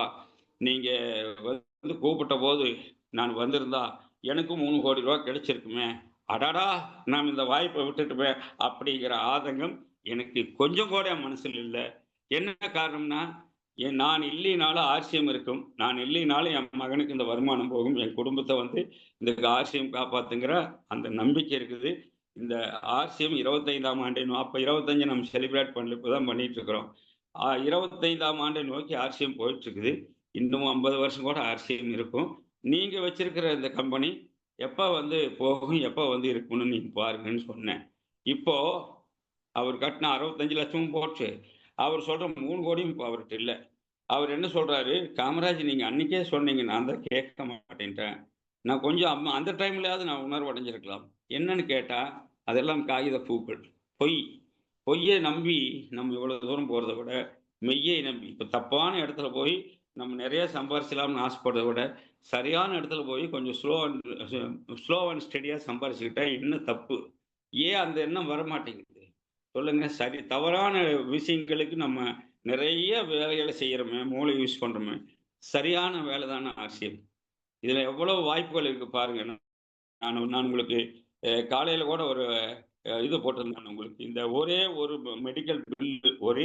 மெடிக்கல் பில் என்ன செஞ்சிரும்? நம்முடைய வாழ்க்கையினுடைய பெரும் பகுதியை, அதாவது நம்ம சம்பாரிச்ச சம்பாத்தியம் அல்லனா என்னது? நம்ம வந்து வச்சிருந்த எல்லாமே ஒரே ஒரு மெடிக்கல் பில்லுல முடிஞ்சு போயிரும். ஒரே ஒரு ஹாஸ்பிட்டல் பில் உங்க மொத்த சேவிங்ஸையும் கரைச்சிடும். நான் பக்கத்துல போட்டுக்கிறேன் www.rcm.com ஓப்பன் பண்ணி பார்த்துக்கோயான்னு சொல்லிட்டு. ஏன்னா நம்ம அவங்க ஹெல்த்த சொல்றோம். பட் அவங்க ஹெல்த் சைடு வரமாட்றாங்க. காரணம் அது ஹெல்த் இல்ல. இப்ப எவ்வளவு பணத்த வேணாலும் சம்பாதிக்கட்டுமே. அதையெல்லாம் கொண்டு போய் ஆஸ்பத்திரியில கட்டிட்டு, அப்புறம் அம்போன்னு வந்து உட்கார்ந்திருக்கிறதுக்கு எதுக்கு பணத்த சம்பாதிக்கிறேன்? இதுல அப்படி இல்லையே. என்னென்ன இருக்குன்னு நம்ம சொல்லியிருக்கிறோம். ஹெல்த் இருக்குது. Health oriented daily use product இருக்கு. அப்புறம் என்ன சொல்லியிருக்கிறோம்? ஹெல்த்துக்கு அப்புறம் உங்களுக்கு கிட்டத்தட்ட நம்ம ஒரு 5, 6 ஐட்டங்கள சொல்லியிருக்கிறோம். அதுல அத பார்த்தீங்கன்னா குரூப்ல தான் அப்டேட் பண்ணியிருக்கிறேன். அது பார்த்தீங்கன்னா தெரியும். Health oriented daily needs FMCG இருக்கு. நேச்சுரல் ஹீலிங் ஹெர்பல் ப்ராடக்ட் இருக்கு. அப்புறம் என்னது? Free education system. இதுக்கு காசா கேட்குறோம் நம்ம. இல்ல யுஎல்பிக்கு தான் வர்ற காசு கேட்குறோமா? ஃப்ரீ எஜுகேஷன் சிஸ்டம் இருக்குது. அப்புறம் ஃப்ரீடம் ஃப்ரம் மெடிசன். மருந்து இல்லாத ஒரு சுதந்திரமான வாழ்க்கை. அப்புறம் ஹெல்த் சப்ளிமெண்ட். ஆரோக்கியத்தை பேணி காக்கிறதுக்கான சப்ளிமெண்ட். இதெல்லாம் ஆர்சிஎம்ல இருக்கு. அதுதான் நாம் வந்து சொல்றோம். இது நம்ம ஜனங்க ஆரோக்கியத்துல வேர்ல்டு ஹெல்த் ஆர்கனைசேஷன் ஜனங்களுடைய ஆரோக்கியத்தை விரும்புது. ஆர்சிஎம்மும் அதே ஆரோக்கியத்தை விரும்புது. 25 ஆண்டு காலம் நடந்துட்டு இருக்கிற ஒரு கம்பெனி. ஒவ்வொரு பொருள்லயும் மகத்துவம் இருக்குது. இப்ப பாத்தீங்கன்னா மதுசனியம் ரஸ் சக்கப்போடு போட்டிருக்குது. மதுசனியம் ரஸ் என்னன்னு கேட்டா, எனக்கு ஒரு 200 தான் சார் சுகர் இருக்குன்னா அது விளிம்பு நிலை. அவங்கெல்லாம் ஒரு வேளை ஒரு அவுன்ஸ் சாப்பிட்டாலே போதும். சுடு தண்ணியில் கொஞ்சம் போட்டு காலையிலேயே ஃபுல்லாக ஒரு அவுன்ஸ் குடிச்சிட்டா போதும். ஆனால் 200 தாண்டிடுச்சு, 300, 400 இருக்குன்னா 2 வேளை சாப்பிட்டா போதும், கண்ட்ரோல் ஆகும்.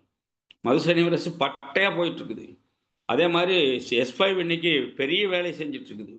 அதே மாதிரி இன்னைக்கு வந்து பயோஏஜ் லிவர் அருமையாக பாதுகாக்குது. நம்ம இப்போ பத்மநாபன் சார் அன்னைக்கு கட்டை பற்றியும் லிவரை பற்றியும் அருமையாக பேசினார்.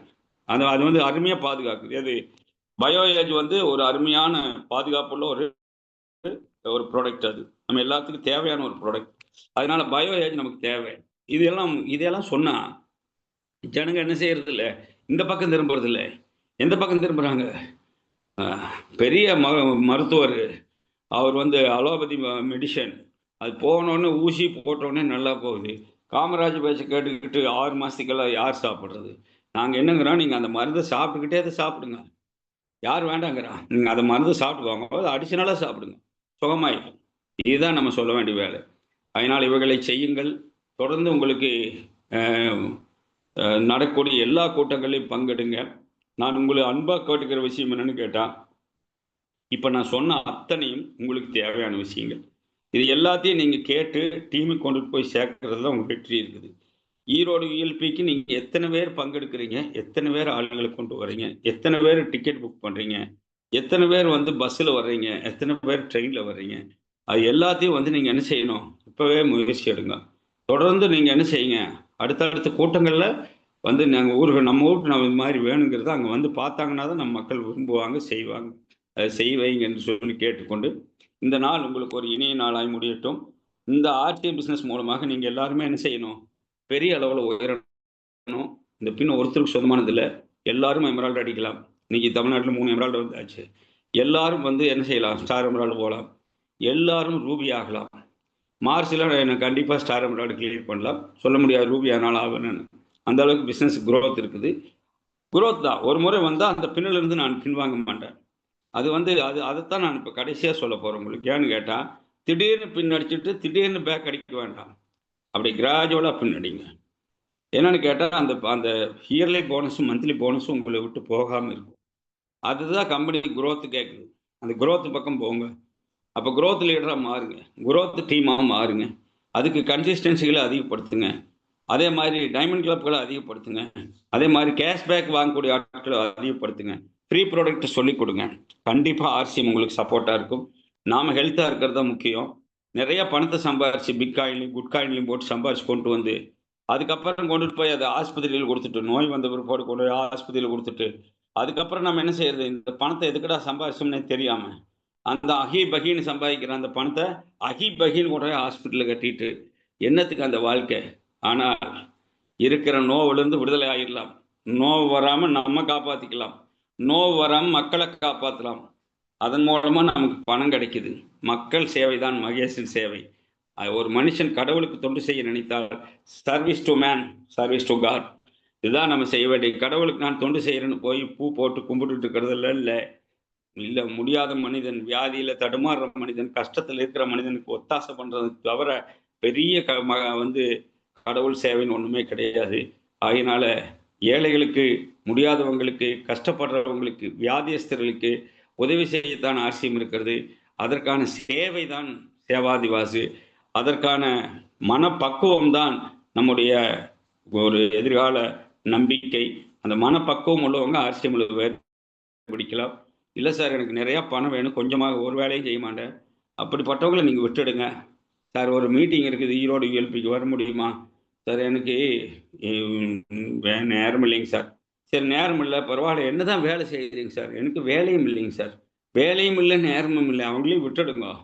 யார் ஒரு ஆள் எந்த மீன் புழு தூண்டியில் கவுதோ அதுதான் நமக்கு வந்து என்னது சரியான. அப்போ தேடி பிடிங்க, தேடுங்கள் கண்டடைவீர்கள். தேடுங்க, தேடிக்கிட்டே இருங்க. சரியான நபர்கள் வரும் வரைக்கும் தேடிக்கிட்டே இருங்க.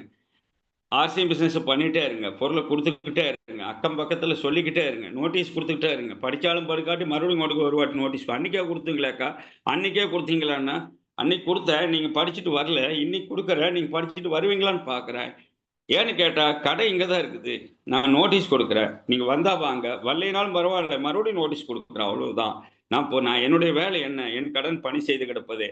போற்றுவோர் ஓற்றட்டும், தூற்றுவோர் தூற்றட்டும், என் கடன் பணி செய்து கிடப்பதே. செஞ்சுக்கிட்டே தான் இருக்கிறோம். இயக்கம் இல்லாமட்டா நாம் இப்போ நைட்டு போய் தூங்க போனோம், 11, 12, மறுபடியும் அடுத்த நாள் நைட்டு, அடுத்த நாள் காலையில் நம்ம யாரு? நாம போனோம். ஏன்னு கேட்டால் டெட் பாடி ஆகிட்டோம்னு அர்த்தம். இயக்கம் இல்லைன்னா நம்ம போனோம் தான். இயங்கினா மட்டும்தான் நம்ம மனுஷன்.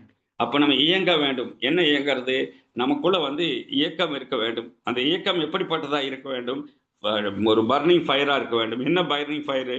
யாரும் கட்ட முடியாத ஒரு வீட்டை நான் கட்டணும், யாரும் வாங்க முடியாத ஒரு காரை நான் வாங்கணும், யாரும் வாழ முடியாத ஒரு வாழ்க்கையை நான் வாழணும், யாரும் வந்து விட்டு போகாத ஒரு செல்வத்தை என்னுடைய பிள்ளைகளுக்கு, என்னுடைய தலைமுறைக்கு நான் விட்டு போக வேண்டும், யாரும் செய்ய முடியாத சாதனைகளை நான் செய்து காட்ட வேண்டும். இதெல்லாம் தான் வந்து இயக்கம். இந்த இயக்கங்களை நீங்கள் உங்க மனசுல ஊத்திட்டா அதுதான் பர்னிங் ஃபயர். அது அப்படி எரிஞ்சுக்கிட்டே இருக்க வேணும். அந்த ஃபயர் உங்க நெஞ்சில் எரிஞ்சுக்கிட்டே இருந்தா உங்களை அது வந்து யாராலும் வந்து உங்களை தடுக்க முடியாது. உங்களை வற்புறுத்தி எந்த வேலையும் வாங்கிட முடியாது. ஆனால் நீங்க வந்து புரிஞ்சு செய்ய ஆரம்பிச்சுட்டா உங்களை யாராலும் தடுக்க முடியாது. அதனால நீங்க புரிதல் தான் ஆர்சிஎம் முக்கியம். புரிந்து கொள்ளுங்கள் ஆர்சிஎம்ஐ. ஆர்சிஎம் வந்து என்னது, மற்ற கான்செப்ட் மாதிரி இல்லை. ஆர்சிஎம் கான்செப்டை பண்ணிட்டு மற்ற கான்செப்டுக்கு போனவங்க மறுபடியும் ஆர்சிஎம்ல இல்லை. ஏன்னு கேட்டா, ஒரு முறை தவறி விழுந்துட்டீங்க, வலிக்கு விழுந்தா விழுந்தது தான். மறுபடியும் உங்களை தூக்கி நிறுத்தவோ உங்களை எழுப்பி கூட்டிட்டு வரவோ யாருமே வரமாட்டாங்க. வேற ஒருத்தரோட செட் ஆகி போயிட்டே இருப்பாங்க. அவங்க வேற டீமோட வேற ஒரு நண்பரோட இணைஞ்சு அவங்க பிஸ்னஸ் பண்ணிட்டு, ஏன்னா அவங்க நீங்க இல்லைன்னா உங்களுடைய அப்ளைனோட இணைவாங்க. உங்க ஆக்டிவ் அப்ளைனோட இணைஞ்சு அவங்க பாட்டுக்கு போயிட்டே இருப்பாங்க. இதுதான் ஆர்சிஎம். ஆர்சிஎம்ல ஒரு முறை நீங்க தவறினாலும் கூட மறுமுறை உங்களுக்கு திரும்பி வரும்போது உங்களுக்கு அந்த வழி தெரியும். ஆகியனால் தயவு செய்து இந்த இந்த கருத்துக்குள்ள ஓடுங்க. இந்த மல்யுத்தத்துல பங்கெடுங்க. இந்த ஓட்டப்பந்தயத்துல எல்லாருக்கும் பரிசு இருக்குது. வெளியில ஓட்டப்பந்தயத்தில் ஓட்டினா 3 பேர் தான், 1, 2, 3 தான். ஆர்சி பிசினஸ்ல கலந்துக்கிற அத்தனை பேர்த்துக்குமே வந்து பரிசு இருக்குது. எல்லாருக்கும் டைமண்ட் பின் காத்திருக்குது. எல்லாருக்கும் லட்சங்களையும் கோடிகளையும் சம்பாதிக்க முடியும். எல்லாராலும் ஹெல்த்தி லைஃப் வாழ முடியும். எல்லாராலும் ஹாப்பியா இருக்க முடியும். எல்லாராலும் எதிர்மறை கருத்துக்களை உடைக்க முடியும். எல்லாராலும் தடையை உடைத்து தகர்த்தெறிய முடியும். ஆர்சிஎம் அவ்வளவு பெரிய நம்பிக்கையுள்ள பிசினஸ். இன்னைக்கு 25 ஆண்டு காலம் இந்த கம்பெனி எந்த ஒரு அரசாங்க நிறுவனங்களும் செய்ய முடியாத சாதனைகளை செய்து போயிட்டு இருக்குது. எனவே உங்களை எல்லாம் அறைகோவல் விடுத்து வாருங்கள். சலோ ஈரோடு யுஎல்பி, சலோ எல்லாரும் வாருங்கள், ஈரோடு யுஎல்பிக்கு வாருங்கள். என்ன காரணம்னு கேட்டா, கடைசி டிஜிட்டல் ப்ரோக்ராம் ஈரோடு தான். இதுக்கப்புறம் உங்களுக்கு ப்ரொஜெக்டர் தான் காட்டுவாங்க. எல்லா யுஎல்பியும் கம்பெனி பிளான் பண்ணிட்டாங்க. எனவே நம்ம தான் கடைசி டிஜிட்டல் ப்ரோக்ராம். படையெடுங்க. ஒரு ஆள் இருந்தாலும் வாங்க, ஒரு ஆள் இல்லைனாலும் கூட ஈரோடு வாங்க. உங்களுக்கு கண்டிப்பா ஒரு நல்லது நடக்கும். காரணம் என்னன்னா, நான் அதை அனுபவிச்சிருக்கிறேன். ஒத்தையாள் கிடைச்சாலும் அதுதான் உங்களுக்கு டீமா வந்து சேரும் என்பதை சொல்லி, இந்த நாளில் என்னுடைய இவ்வளவு பொறுமையா இருந்து எல்லாரும் கேட்டீங்க. கேட்ட அத்தனை பேரையும் மனப்பூர்வமாய் வாழ்த்தி நான் வந்து ஸ்விட்ச் ஓவர் பண்றேன். நம்ம மத்தியில் அசோக் குமார் சார் இருக்கிறாரு, ஜெகநாதன் சார் இருக்காரு. வாங்கண்ணா. Thank you sir, thank you. இன்னைக்கு இந்த செஷன் பாத்தீங்கன்னா சூப்பரா. இன்னைக்கு இஎல்பி பத்தி ரொம்ப தெளிவா சொன்னீங்க. இன்னைக்கு பாத்தீங்கன்னா ஒவ்வொருத்தருக்கு நீங்க எத்தனையோ நெட்வொர்க்ல பண்ணியிருப்பாங்க, எத்தனையோ லீடர்ஸ் இருக்கலாம், இன்னும் எத்தனையோ கம்பெனில வந்திருக்கலாம். இன்னைக்கு நம்மளுடைய மனதில் ஒவ்வொருத்தர் மனதில் இருக்கிற அச்சம் தவிர அச்சம் தான் பாத்தீங்கன்னா இன்னைக்கு பிசினஸ்குள்ளேயோ வர எல்லாமே உங்களை செய்யலாமா வேண்டாமா ஒரே கலப்பா ஏதோ ஒரு 4 பொருளை வாங்கிட்டு பேருக்கு ஆர்சிஎம் பண்றோம் அப்படிங்கிற மாதிரி நிறைய பேர் பயணிச்சுட்டு இருக்கிறோம், பல லட்சம் பேரு. இன்னைக்கு இவங்க எல்லாம் போய் பாத்தீங்கன்னா ஒரு வேண்டுகோள் என்னன்னா, நம்மளுடைய மனதுல வந்து அந்த அச்சத்தை தூக்கி வைக்கணும். இன்னைக்கு பாத்தீங்கன்னா நம்ம கவர்மெண்ட் என்னென்ன மக்களுக்கு சேவை செய்யணுமோ நம்ம மக்கள் சேவைன்னு நம்ம மாறிக்கொண்டு இருக்கிறோம். நம்ம கம்பெனியும் சரி ஆர்சியுமே மக்கள் சேவைக்காக உருவாக்கப்பட்டது. இந்த விஷயம் எல்லாமே புரிந்தவர்கள் ஆர்சிஎம் வந்து கண்டிப்பா நல்லா கொண்டு பிடிச்சு கண்டிப்பா இந்த யார் இருக்கிறவங்க கொண்டு பிடிச்சுக்கிறாங்களோ அவங்க எல்லாம் இது ரொம்ப தூரம் பயணிக்கக்கூடிய ஒரு இது பயணம். இந்த பயணத்துல பாத்தீங்கன்னா ஆரோக்கியம், பொருளாதாரம், உறவுகள் மேம்படு எல்லா விஷயங்களையுமே பாத்தீங்கன்னா இதை சார்ந்துதான் இருக்குது. இன்னைக்கு ஒவ்வொரு மனிதனுக்கு என்னென்ன தேவைகளோ அனைத்து விஷயங்களும் நம்ம இருக்குது. இது மூலியமா நம்ம யார் இந்த இஎல்பி வந்து கம்பெனி வந்து நமக்காக இந்த அளவுக்கு சப்போர்ட் பண்ணி கொண்டு வந்து இஎல்பி ப்ரோக்ராம் செட் பண்ணி கொடுக்குறாங்க. இது பாத்தீங்கன்னா இந்த ஜூம் தளம் பாத்தீங்கன்னா ஃப்ரீயா வருது. இன்னைக்கு ஒரு 20 வருஷம் 15 வருஷத்துக்கு முன்னாடி எல்லாம் இந்த மாதிரி எல்லாம் இல்லை. நம்மளாம் அவ்வளவு கஷ்டப்பட்டு இன்னைக்கு எல்லாம் இந்த அளவுக்கு டீம் எல்லாம் கொண்டு வந்து இன்னைக்கு பயணிச்சுட்டு வரும். இன்னைக்கு வரும் எல்லாருக்குமே பாத்தீங்கன்னா ரொம்ப ஈஸியான ஒரு மெத்தட்ல நம்ம கம்பெனி வந்து நமக்காக உருவாக்கி இருக்கிறாங்க. மக்களின் மனங்கள் போல ஆர்சிஎம் விளங்கி கொண்டிருக்கிறத சொல்லணும். ஏன்னா இன்னைக்கு ஒரு 25 வருஷமா என்னென்ன எந்த ஸ்டேஜ்ல எப்படி இன்னைக்கு வளர்ச்சி கண்ட அந்த பாதைகளை பார்த்தோம்னா அது வந்து எல்லாமே புரியும். வாழ்த்துக்கள் நண்பர்களே. நீ வரும் 22ஆம் தேதி ஈரோடு இஎல்பி, 23ஆம் தேதி கோயம்புத்தூர். எல்லாரும் இதுல பங்கு பெற்று பயனடைமாறு வேண்டி விரும்பி கேட்டுக்கொள்கிறேன். Thank you. Good RCM. Thank you sir. A RCM. நன்றி. நன்றி.